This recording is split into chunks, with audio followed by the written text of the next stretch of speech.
Hey, YouTube Night Prowler. Hey, one thing I've seen, other people with this, and it's probably a good idea, is in your preparations, especially if you're prepping or you have kids, even if you don't have kids, but it would be a good idea to bring some board games, some cards,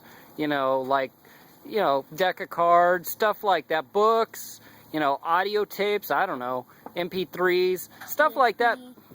Maybe PSP, but that's all dependent on whatever. But because like right now, she's over there, she's cooking some food for us, and we got some downtime, so me and the kid figured we'd play some checkers. But it's something to bring up.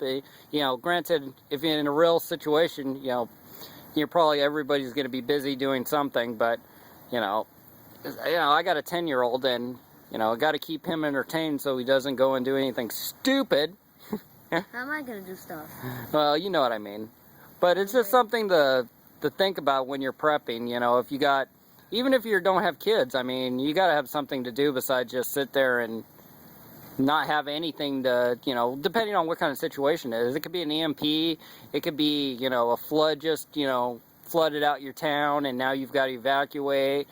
Just something to keep in mind. Bring some prep, bring some games or something to keep your mind occupied, so you don't just sit there and worry like my house is burning down or my car's gonna be flooded, or the railroad tracks have just spilled nuclear waste over there, the zombies are gonna come up from the grave, stuff like that. Just, I mean, granted, that's something to worry about, but when you got some safe downtime, have some games so you have something to do. But anyways, just something I thought was kind of important. I'll talk to you guys later. Bye.